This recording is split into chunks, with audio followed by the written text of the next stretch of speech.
Shalom saudara-saudari yang dikasihi Tuhan Yesus Kristus. Tidak terasa kita sudah di penghujung 2023. Dan kita akan memasuki tahun 2024. Sebelum kita memulai ibadah pada hari ini, mari kita membaca kitab Mazmur 100 ayat 2. Beribadahlah kepada Tuhan dengan sukacita, datanglah ke hadapannya dengan sorak-sorai. Mari kita berdoa. Hari ini adalah hari yang terakhir kami di tahun 2023. Kami berterima kasih kepadamu Tuhan karena selama 365 hari di tahun ini Engkau mengiringi kami dengan anugerah dan belas kasihan-Mu. 365 hari kami telah diberikan nafas hidup. Walau ada hari-hari nafas itu begitu berat, terkadang tersendat-sendat, bahkan ada kalanya tertahan. Tetapi juga tidak sedikit waktu kami dapat bernafas normal. 365 hari kami, Engkau hantar melewati naik turunnya hidup ini. Tolonglah kami mengingat berkat-berkat-Mu, menghitungnya dengan cermat. Sehingga sebagaimana Daud kami dapat berkata, Tuhan yang telah melepaskan aku dari cengkraman singa dan dari cengkraman beruang. Kami juga berdoa untuk bangsa dan negara kami. Kiranya Engkau menyertai Presiden Jokowi dan seluruh stafnya untuk mengedepankan kemajuan bangsa ini. Kami juga berdoa untuk Bapak Pendeta Esentan agar diberikan kesehatan dan kekuatan agar bisa terus memberikan firman Tuhan. Saatnya kami akan mendengar firman-Mu, jadikan itu terang bagi jalan kami. Inilah syukur dan permohonan kami di dalam nama Tuhan Yesus. Amin. Meskipun hari ini dunia menganggap mahkota yang ia kenakan sebagai tanda kehinaan, namun bagi kita mahkota itu merupakan tanda kemenangan dan kehidupan. Kendaki pun bagi dunia kafari merupakan tempat yang menjijikan, namun bagi kita kafari merupakan tempat terindah yang suatu saat akan menjadi tempat yang dipuji-puji oleh semua umat manusia yang percaya kepada Yesus Kristus. Tenangkanlah hati dan jiwamu. Kita sudah berada di tempat yang tepat. Ingatlah selalu Getsemani dan Kafari adalah rumah kita. Mahkotailah Raja hidup, mulia bagimu. Ingat mahkota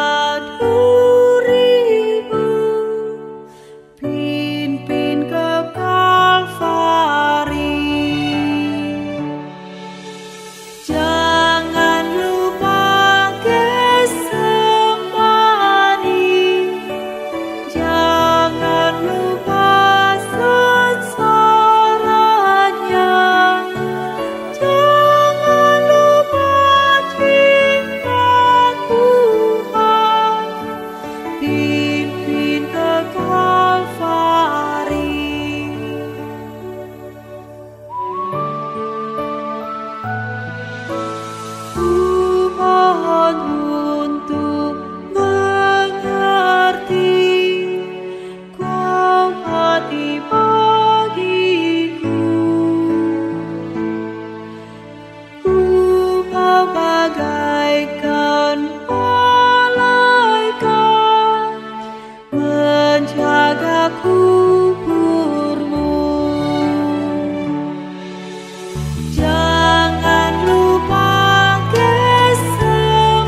Bapak Ibu Saudara sekalian, mari kita tundukkan kepala, kita mau berdoa sebelum kita melanjutkan pujian kita menyambut firman Tuhan.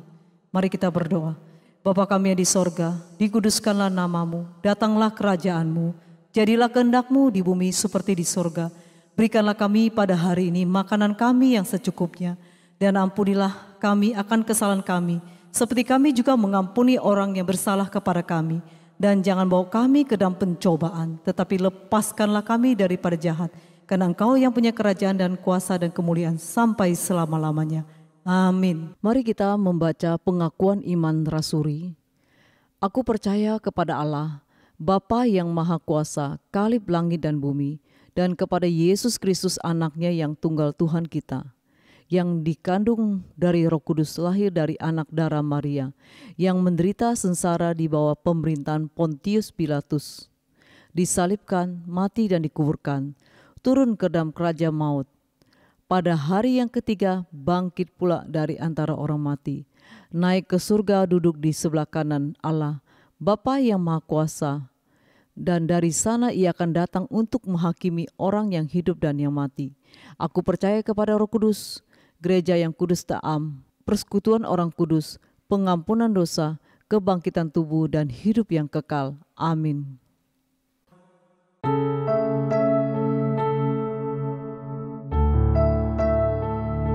Salam, selamat pagi. Pada pagi ini kita jumpa kembali untuk menyambut tahun baru 2024. Kami percaya setiap anak Tuhan pada pagi ini mendengar sabda firman Tuhan akan diberkati luar biasa. Mari kita berdoa. Bapa kami surga, terima kasih Tuhan atas kasih sayang Tuhan dan penyertai Tuhan menyertai kami semuanya menjalankan tahun 2023. Sepanjang 2023 Tuhan menyertai kami dengan suka dan duka yang kami lewati, semua atas pertolongan Tuhan. Dan pada hari ini kami masuk tahun 2024. Kami percaya kuasa Tuhan menyertai kami dan pimpin kami, sehingga kami mengerti makna dan perjalanan hidup di 2024. Kami manusia punya keterbatasan untuk mengetahui, tapi Tuhan mengetahui semuanya di 2024. Kami percaya Roh Kudus pimpin kami, membuka hati kami untuk mendengar sabda firman Tuhan pada hari ini. Kuasa-Mu menyertai kami, Kuasa-Mu menyertai hamba-Mu, bibir hamba Tuhan pakai untuk menyampai setiap kebenaran-Mu. Berfirmanlah kepada kami siap untuk mendengar. Kami berdoa di dalam nama Tuhan kami, Yesus Kristus. Amin. Saudara-saudara kasih Tuhan, pada pagi ini tema kita perjumpaan dengan Tuhan. Mari saudara, kita akan baca firman Tuhan dari Injil Matius pasal 25 ayat 31 sampai 46. Ayat 31. Apabila anak manusia datang dalam kemuliaannya dan semua malaikat bersama-sama dengan dia, maka ia akan bersembayang di atas tata kemuliaannya. Ayat 32. Lalu semua bangsa akan dikumpulkan di hadapannya dan ia akan memisahkan mereka seorang daripada seorang, sama seperti gembala memisahkan domba dari kambing. Ayat ke-33. Dan ia akan menempatkan domba-domba di sebelah kanannya dan kambing-kambing di sebelah kirinya. Ayat 34. Dan raja itu akan berkata kepada mereka yang di sebelah kanannya, mari, hai kamu yang diberkati oleh Bapakku, terimalah kerajaan yang telah disediakan bagimu sejak dunia dijadikan. Ayat 35. Sebab ketika aku lapar, kamu memberikan aku makan. Ketika aku haus, kamu memberikan aku minum. Ketika aku seorang asing, kamu memberikan aku tumpangan. Ayat 36. Ketika aku teranjang, kamu memberi aku pakaian. Ketika aku sakit, kamu melawat aku. Ketika aku di dalam penjara, kamu mengunjungi aku. Ayat 37. Maka orang-orang benar itu akan menjawab dia. Katanya, Tuhan, bila manakah kami melihat engkau lapar dan kami memberikan engkau makan, atau haus dan kami memberikan engkau minum. Ayat 38. Bila manakah kami melihat engkau sebagai orang asing dan kami memberikan engkau tumpangan, atau teranjang, dan kami memberikan engkau pakaian. Ayat 39. Bila manakah kami melihat engkau sakit atau dalam penjara, dan kami mengunjungi engkau. Ayat 40. Dan raja itu akan menjawab mereka, aku berkata kepadamu, sesungguhnya segala sesuatu yang kamu lakukan untuk salah seorang dari saudaraku yang paling hina ini, kamu telah melakukannya untuk aku. Ayat 41. Dan ia akan berkata juga kepada mereka yang di sebelah kirinya, enyalah dari hadapanku, hai kamu orang-orang terkutuk, enyalah ke dalam api yang kekal yang telah sedia untuk iblis dan malaikat-malaikatnya. 42. Sebab ketika aku lapar, kamu tidak memberikan aku makanan. Ketika aku haus, kamu tidak memberikan aku minum. Ayat 43. Ketika aku seorang asing, kamu tidak memberi aku tumpangan. Ketika aku teranjang, kamu tidak memberikan aku pakaian. Ketika aku sakit dan dalam penjara, kamu tidak melawat aku. Ayat 44. Lalu mereka pun akan menjawab dia, katanya, Tuhan, bila manakah kami melihat engkau lapar atau haus, atau sebagai orang asing, atau teranjang, atau sakit, atau dalam penjara, dan kami tidak melayani engkau. Ayat 45. Maka ia akan menjawab mereka, aku berkata kepadamu, sesungguhnya segala sesuatu yang tidak kamu lakukan untuk salah seorang dari yang paling hina ini, kamu tidak melakukannya juga untuk aku. Ayat 46. Dan mereka ini akan masuk ke tempat siksaan yang kekal, tetapi orang benar ke dalam hidup yang kekal. Saudara-saudara kasih Tuhan, firman ini adalah awal dari tahun 2024. Ketika saudara membaca ayat demi ayat, saudara minta petunjuk Roh Kudus untuk mengartikan setiap ayat yang saudara baca. Saya akan berikan satu kisah tentang tukang sepatu bertemu dengan Tuhan Yesus. Seorang tukang sepatu dalam tidurnya bermimpi bertemu dengan Tuhan Yesus.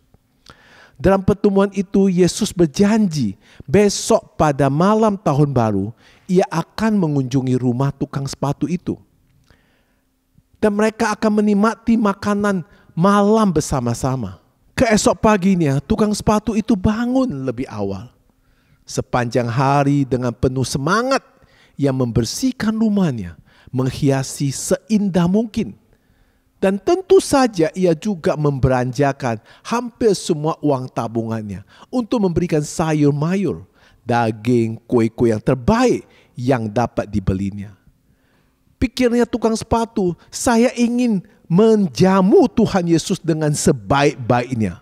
Selesai dengan semua persiapan, si tukang sepatu pun mengenakan pakaian yang terbaik.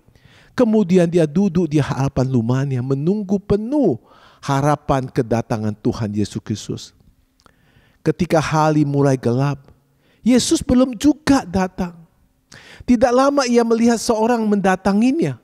Ternyata seorang pengemis yang kurus kering. Pengemis itu dengan sangat memohon diberikan makan. Si tukang sepatu jatuh belas kasihan. Maka ia pun mempersilakan pengemis itu makan sepuas dari makanan yang sudah disiapkannya. Selesai pengemis itu makan, makanan yang tersisa hanya sedikit saja. Tukang sepatu tahu sisa makan itu tidak mungkin lagi mencukupi untuk menjamu Tuhan Yesus Kristus. Saat itu dia sedang kebingungan, pintunya diketok. Pikirnya, inilah Tuhan Yesus akan datang. Ketika dia buka pintu, ternyata seorang teman dekatnya bermaksud mengajak dia ke gereja untuk beribadah untuk akhir tahun. Walaupun khawatir Yesus datang pada saat ia pergi gereja, tetapi si tukang sepatu memutuskan untuk mengikuti temannya pergi ke gereja. Selesai ibadah, ia berjalan secepat-cepat mungkin agar dapat segera tiba di rumah. Namun di tengah perjalanan ia melihat seorang anak kecil menangis sampai berteriak memanggil ayah ibunya. Si tukang sepatu menghampirinya. Setelah tahu bahwa anak itu terpisah dari orang tuanya, ia tidak tahu jalan pulang. Syukurlah ternyata ia mengenal orang tuanya. Ia pun membawa anak ini pulang, memberikan makanan, memberi pakaian yang terbaik. Kemudian dia mengantar anak itu pulang. Setiba si tukang sepatu di rumah, ia menjatuhkan diri, duduk di ruangan makanan yang sempit.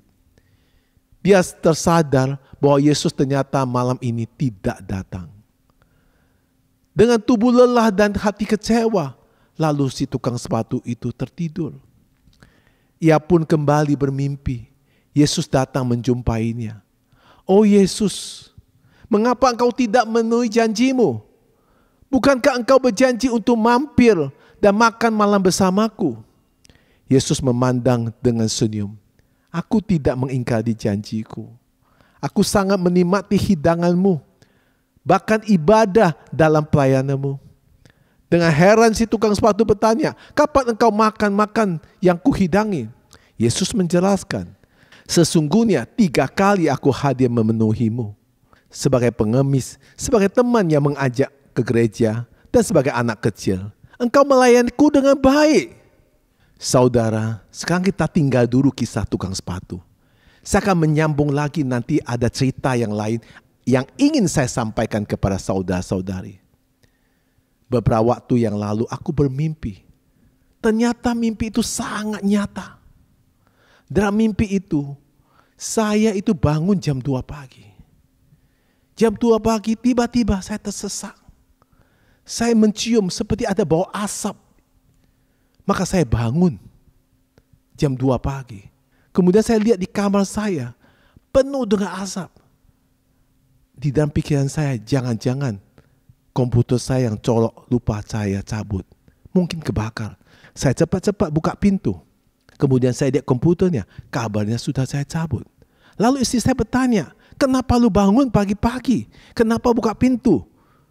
Saya bilang sama istri saya, "Ini ruangan penuh dengan asap." Istri saya bilang, "Mana asapnya?" Saya bilang, "Ada banyak asap." Istri saya bilang, "Tidak ada asap." Kemudian saya berlutut dan berdoa, minta petunjuk apa yang Tuhan memperlihatkan kepada saya. Saudara kasih Tuhan, maksud apa saya menceritakan kisah tukang sepatu dan mimpi saya itu kepada saudara-saudara sekalian? Saya akan menjelaskan, saudara-saudara kasih Tuhan. Banyak orang bertanya kepada saya bagaimana kondisi yang akan kita hadapi di tahun 2024. Tahun 2024 ada tahun yang sangat berat dan sangat sulit. Saudara kasih Tuhan, dalam penglihatan saya, asap-asap yang kabut itu menunjukkan bahwa orang semua akan kebingungan. Begitu asap yang tebal di tahun 2024. Sehingga orang-orang itu kebingungan. Tidak bisa mengerjakan sesuatu. Di mana orang yang pintar itu tidak mempunyai ide-ide untuk melakukan sesuatu. Karena matanya tidak bisa melihat dengan jelas apa yang dia kerjakan. Semua dengan abu-abu. Semua dengan ditutupi oleh asap. Orang-orang yang berpengetahuan pun tidak bisa melamar. Tidak bisa menghitung karena ditutup dengan asap. Saudara kasih Tuhan, sehingga tahun 2024 yang dikatakan sulit dan berat karena semua ditutup oleh asap, sehingga mata kita tidak bisa menembus oleh melihat sesuatu apa yang harus kita kerjakan. Di mana asap itu begitu banyak, tentu antara saya dengan saudara ketika dalam asap itu, saya pun bayang-bayangan melihat saudara, tidak dengan jelas. Begitu saudara juga melihat saya dengan bayang-bayangan. Di antara kita tidak bisa melihat dengan jelas. Bagaimana ada kondisi keadaannya? Tentu semuanya jadi asap dan tidak bisa dengan jelas. Itulah yang Tuhan sampaikan kepada saya, kepada saudara. Tetapi saudara, hanya Tuhan yang tahu bagaimana kita dapat menembus dan melihat dengan jelas walaupun asap yang tebal. Itu sebabnya kita harus tanya kepada Tuhan sendiri. Tuhan akan mengutuskan kepada orang-orang yang diurapin untuk memberikan jawaban kepada saudara. Seperti tadi saya berikan satu cerita tentang tukang sepatu itu. Itu sebabnya kita harus bertanya pada Tuhan yang bisa membawa kita untuk menembus asap itu. Untuk melihat dengan jelas apa yang akan kita kerjakan. Apa yang kita lakukan. Hanya Tuhan Yesus Kristus. Tuhan Yesus Kristus akan mengurapin saudara. jika saudara mengerti tentang iritasi tukang sepatu itu. Jika saudara membaca Matius 25 ayat 31 sampai 46 dengan sungguh-sungguh mengerti makna apa yang dimasukkan Tuhan tahun 2024. Tuhan akan mengutuskan orang-orang diurapin untuk memberikan jawaban kepada saudara. Yang pertama, hamba Tuhan. Matius 25 ayat 40. Dan raja itu akan menjawab mereka, aku berkata kepadamu, sesungguhnya segala sesuatu yang kamu lakukan untuk salah seorang dari saudaraku yang paling hina ini, kamu telah melakukannya untuk aku. Walaupun mereka tampak dihina di mata dunia, tetapi siapa saja melayankan hamba Tuhan ternyata melayani Tuhan yang mulia. Karena hamba Tuhan adalah wakil Tuhan. Hidup ternyata dari seorang hamba Tuhan adalah melayani.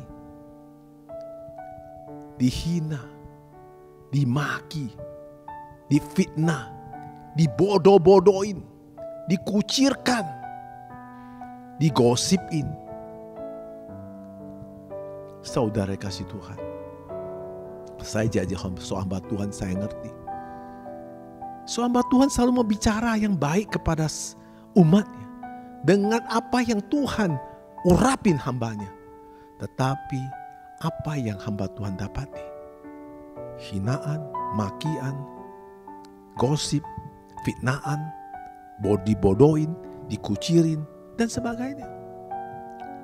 Saudara, Yesus berkata dalam firman-Nya, orang yang tidak menerima yang paling hina, orang tidak menerima Tuhan Yesus Kristus.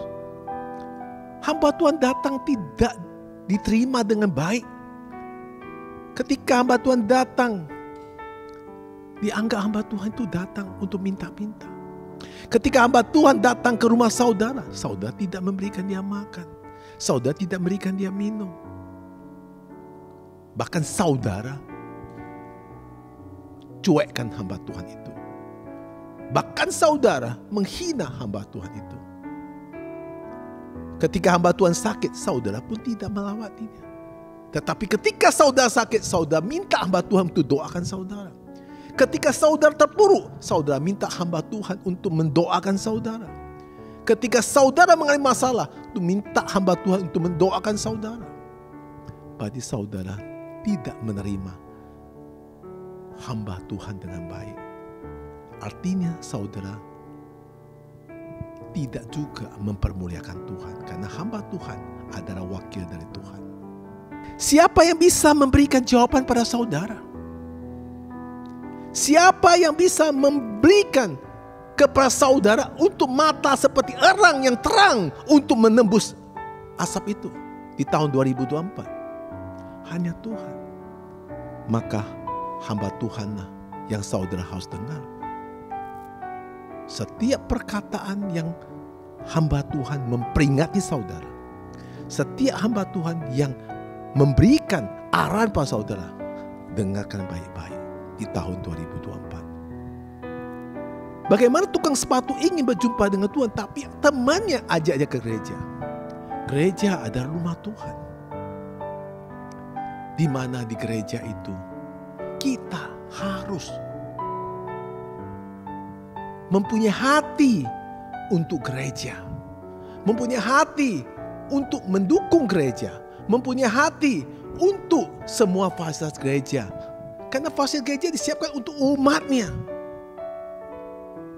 Saudara dikasih Tuhan, maka ketika si tukang sepatu ini pergi ke gereja, melayani dan memuji Tuhan, disitulah dia bertumpu dengan Tuhan Yesus.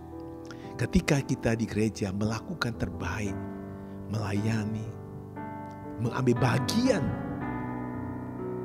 yang harus kita kerjakan di dalam rumah Tuhan, membenahi gereja, mempersiapkan semua kebutuhan gereja, di situ kita melayani Tuhan. Di situ kita memberikan terbaik kepada Tuhan. Yang ketiga, di tukang sepatu waktu arah pulang menuju rumahnya, ketemu anak kecil yang tidak tahu jalan pulang, yang menangis. Tapi anak kecil itu kenal orang tuanya. Itu artinya jemaat Tuhan. Nah saudara kasih Tuhan, jika kita melakukan, memelihara, dan melayani jemaat Tuhan, melawat jemaat Tuhan, dan mengasihi jemaat Tuhan, berarti kita sudah melakukan pekerjaan Tuhan. Di situ kita berjumpa dengan Tuhan Yesus Kristus. Jangan menghina jemaat Tuhan. Jangan meremehkan jemaat Tuhan. Jangan hanya memandang jemaat Tuhan yang kaya, sedangkan jemaat Tuhan yang miskin, saudara tidak mau dekat dia dan tidak peduli. Jika saudara melayani orang yang paling hina di dalam gereja, saudara sudah memuliakan Tuhan. Nah saudara kasih Tuhan, asap itu akan tersingkir di tahun 2024 ketika kita dengan peka mendengar firman Tuhan yang disampaikan pada hari ini. Namun sebagaimana ayat yang kita baca di Injil Matius tadi, kita sering juga seperti si tukang sepatu yang sama sekali tidak dapat mengenal si pengemis. Tidak bisa mengenal temannya mengajak ke gereja. Tidak bisa mengenal anak-anak yang tidak tahu jalan pulang. Itu wujudnya ada Tuhan sendiri. Orang berpikir, oh saya mau jumpa dengan Tuhan Yesus yang gambar seperti ini. Tidak. Saudara kasih Tuhan, Tuhan Yesus bisa pakai 1001 cara untuk bertemu dengan saudara. Cuma saudara tidak peka, karena saudara hati tertutup oleh asap. Pikiran saudara ditutup oleh asap. Mata saudara tertutup oleh asap. Maka saudara tidak bisa melihat sesungguhnya Tuhan Yesus sudah ada di depan saudara. Akibatnya kita tidak bisa mendengar dengan sungguh-sungguh jawaban Tuhan yang disampaikan melalui orang-orang tersebut. Kiranya Tuhan menolong kita melihat kehadiran kita. Di tahun 2024 ini, orang-orang yang melakukan 3 hal, yaitu mengasihi hamba Tuhan, mengasihi rumah Tuhan, dan mengasihi jemaat Tuhan. Orang itu akan diurapin oleh Tuhan, diberikan terang oleh Tuhan, sehingga dia bisa menembus semua asap-asap yang tidak jelas. Dia akan melihat apa yang dia harus kerjakan. Dia akan melihat apa masalah yang dia akan selesaikan. Dia akan melihat orang yang tidak bisa lihat, dia bisa melihat. Karena Tuhan menyertainya. Di tahun 2024 bisa menjadi berkat, bisa menjadi masalah, karena tergantung daripada saudara. Bagaimana saudara melakukan firman Tuhan. Mari kita berdoa. Bapa kami surga, terima kasih Tuhan atas penjelasan apa yang harus kita kerjakan di tahun 2024. Engkau menjelaskan sangat jelas kepada kami. Di tahun 2024 penuh dengan asap, sehingga kita manusia tidak bisa mengetahui apa yang harus kita kerjakan, apa yang kita harus kami lakukan. Karena ditutup pikiran kita dengan asap, hati kita tutup asap, dan bayangan-bayangan selalu ada muncul dalam penglihatan kita. Tetapi setiap anak Tuhan yang melakukan, mengasihi hambanya, mengasihi rumah Tuhan, mengasihi umat Tuhan, maka Tuhan yang akan berikan terang kepada setiap umat yang mengasihinya. Sehingga dia akan jadi terang di tahun 2024. Dia akan menjadi orang yang diberkati luar biasa. Karena kuasa Tuhan memberikan terang kepada hati dan pikirannya. Kami percaya semua atas kuasa Tuhan yang menyertai. Biarlah semua ini jadikan berkat untuk kita menjalankan di tahun 2024. Kami berdoa di dalam nama Tuhan Yesus Kristus. Amin. Saudara, perjumpaan dengan Tuhan tidak harus dengan apa yang saudara bayangkan. Seperti tukang sepatu itu. Tetapi saudara berjumpa dengan Tuhan, Tuhan bisa pakai 1001 cara untuk jumpa dengan saudara. Saudara harus peka. Jika saudara peka, maka banyak berdoa, banyak mencari syukur, dengarkan perintah Tuhan di tahun 2024, maka saudara akan mengalami kemenangan. Di tahun 2024, jika saudara dengarkan setiap perkataan Tuhan, bukan perkataan manusia, maka saudara akan diberkati. Terpujilah engkau Tuhan, terpujilah saudara kasih Tuhan. Marilah kita menjalankan seturut kehendak-Nya. Tuhan Yesus memberkati.